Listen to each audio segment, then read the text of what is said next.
Yo guys, assalamualaikum warahmatullahi wabarakatuh.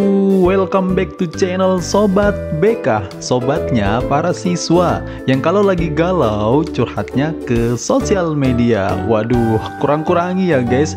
Mending sobat kalau mau curhat ke temen yang sobat percaya atau ke guru BK dong, asik. Halo sobat, bagaimana kabarnya kalian semua hari ini? Semoga kita semua tetap sehat selalu, tetap semangat, dan balik lagi nih dengan Mimin Sobat BK. Kali ini kita akan membahas tentang pertemanan. Cluenya, pernah nggak sih sobat itu berpikir kayak, kok aku susah banget ya dapat temen yang asik, yang nyambung? Gimana ya cara buat mendapatkan temen yang asik, nyambung? Waduh, mau tahu kan caranya? Yuk, langsung saja kita simak videonya. Teman. Nah, menurut sobat, apa sih itu teman? Teman adalah seseorang atau sekumpulan orang yang pernah atau sering berinteraksi bersama kita. Dalam kehidupan sehari-hari, kita tidak mungkin nih bisa terlepas dari namanya pertemanan. Kita mau buka HP, yang dihubungi teman. Kita mau jalan, biasanya yang diajak teman. Mau mengerjakan tugas, menanyakan tugas, yang ditanya pun biasanya teman. Atau lagi galau, yang dihubungi pasti teman. Nah, jadi teman ini selalu ada kan dalam hidup kita. Nah, di sini Mimin pengen menjelaskan bahwa teman itu ada 3 tingkatannya sobat. Yang pertama yaitu kenalan atau sebatas kenal. Yang kedua ya teman biasa begitu. Nah, yang ketiga adalah levelnya sahabat. Nah sobat, kira-kira nih pertemanan kita saat ini levelnya sudah sampai di mana ya? Apakah masih di tahap perkenalan atau kenalan, atau sudah di level teman biasa, atau sudah masuk ke level sahabat? Kira-kira bagaimana sih ciri-cirinya untuk mengetahui apakah dia kenalan, teman, atau sahabat? Oke, yang pertama kenalan. Atau orang yang kita kenal, biasanya ya kita berinteraksi hanya dalam waktu yang singkat. Misalnya nih, kita sedang mengikuti suatu event, kita ketemu dia, terus kenalan, ya ini namanya kenalan. Dan kita tidak banyak tahu informasi tentang dia. Dia orang tuanya seperti apa, latar belakangnya seperti apa, dan sebagainya. Minim banget informasi yang kita tahu. Dan yang terakhir, biasanya sikap kita sangat formal. Kita mau bercanda pun masih mikir-mikir bagaimana perasaannya dan sebagainya. Ayo, apakah pertemananmu masih di level seperti ini? Level yang kedua yaitu sudah di tahap teman.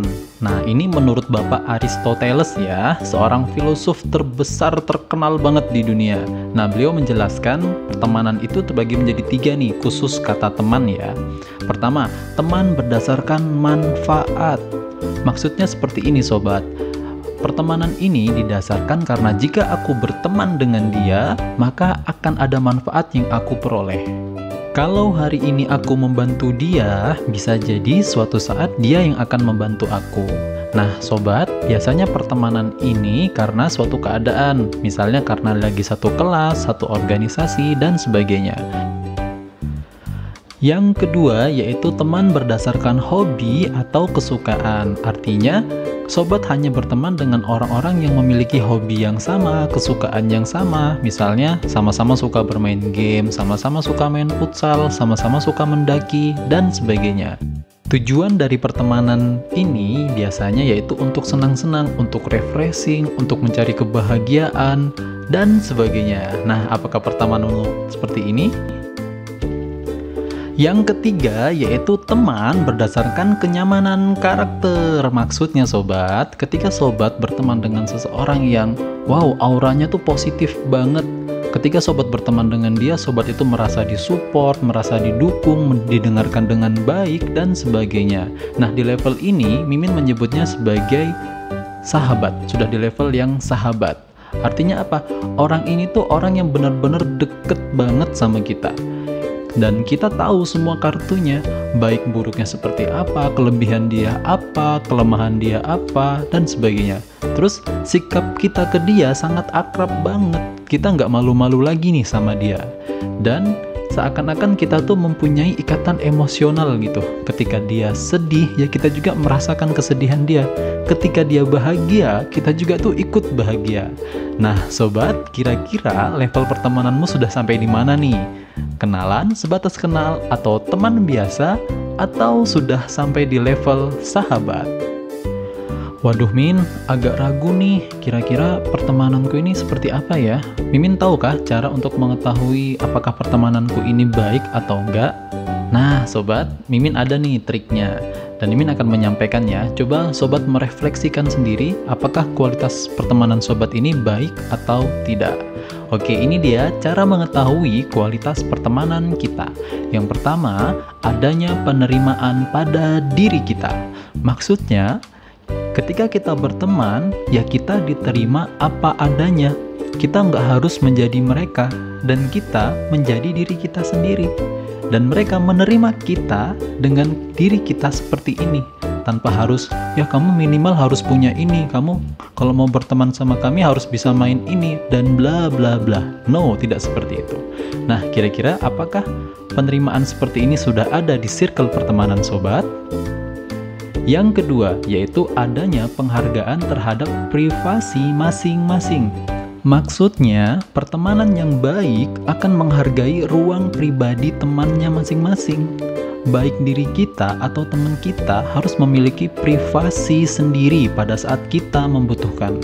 Ini sangat menguntungkan banget loh sobat, karena berarti tidak selalu harus bersama-sama dan tidak semua tentang kita harus diketahui seperti itu oleh teman-teman kita. Nah, lingkaran pertemanan yang kayak gini udah sip banget pokoknya. Ayo, apakah pertemanan sobat sudah seperti ini? Yang ketiga, yaitu adanya saling pengertian dan mendengarkan satu sama lainnya. Nah, kalau kita berada dalam lingkungan pertemanannya seperti ini, berarti lingkungan seperti ini sudah bagus banget sobat, karena adanya kepedulian dari teman-teman kita yang lainnya. Nah, teman-teman yang baik tidak akan menjadikan dirinya tuh selalu dominan dalam sebuah percakapan, sebuah cerita, dan sebagainya. Mereka akan memberikan kesempatan kepada kita untuk mencurahkan segala problem dan masalah yang kita hadapi. Pertemanan seperti ini itu biasanya menciptakan komunikasi yang terbuka banget pokoknya. Siapapun bisa bercerita dan siapapun bisa mendengarkan dengan baik. Ayo sobat, pertemananmu sudah seperti ini kan? Yang keempat, yaitu adanya hubungan saling dukung pada saat kesulitan. Nah, sudah sewajarnya kan apabila dalam kehidupan itu ada pasang surutnya. Kadang kita bahagia, kadang kita sedih. Nah, teman yang baik pasti akan menolong dan mendukung kita untuk melewati masa-masa sulit tersebut. Lingkaran pertemanan yang baik akan selalu siap sedia membantu kita ketika kita membutuhkan pertolongan. Nah, hal-hal sekecil ini, hal-hal kecil yang seperti ini berarti menunjukkan pertemanan kita sudah pertemanan yang good banget. Nah, yang terakhir, apakah pertemanan sobat akan saling mengingatkan ketika sobat berbuat salah? Kayaknya wajar banget ya, orang itu kalau diingatkan pasti tersinggung dan sebagainya. Tetapi, teman yang baik akan tetap menegur dan mengingatkan kita ketika kita berbuat salah. Mereka akan melakukannya dengan cara yang baik tanpa membuat kita kesal atau membuat kita malu. Nah sobat, 5 ciri-ciri ini bisa kita introspeksi. Wah, kira-kira teman-temanku, circle pertemananku apakah sudah seperti ini atau belum? Kalau sudah, bisa dipastikan pertemanan sobat sudah good banget. Oke, selanjutnya, apa ya yang harus kita lakukan untuk mendapatkan pertemanan yang berkualitas atau pertemanan yang baik? Nah, jawabannya adalah, ya ayo sama-sama kita memantapkan diri menjadi orang yang baik. Orang yang baik itu seperti apa? Ya banyak dong, misalnya nih, seperti orang yang jujur, orang yang setia kawan, orang yang pendengar yang baik, orang yang gak mau menang sendiri, yang gak egois, dan sebagainya. Kok bisa sih kita harus menjadi orang yang baik? Karena guys, ada pepatah nih, ada kata-kata yang bagus banget menurut Mimin. Nah, kata-katanya adalah, tetaplah menjadi orang yang baik. Karena jika engkau tidak menemukan teman yang baik, maka engkau akan ditemukan oleh teman yang baik. Jadi kalau kita nggak menemukan orang itu, ya orang itu yang akan menemukan kita. Gimana? Bagus kan kata-katanya? Oke sobat, cukup sekian dulu ya video sederhana dari Mimin kali ini. Semoga bermanfaat ya untuk kita, dan kita bisa mendapatkan teman-teman terbaik, dan kita berada di lingkungan teman yang terbaik. Nah, clue-nya saat ini adalah teman seperti apa yang sobat inginkan dalam hidupmu? Komen ya di kolom komentar. Mimin tunggu lo ya. Oke sobat, see you next time. Wassalamualaikum warahmatullahi wabarakatuh. Bye-bye.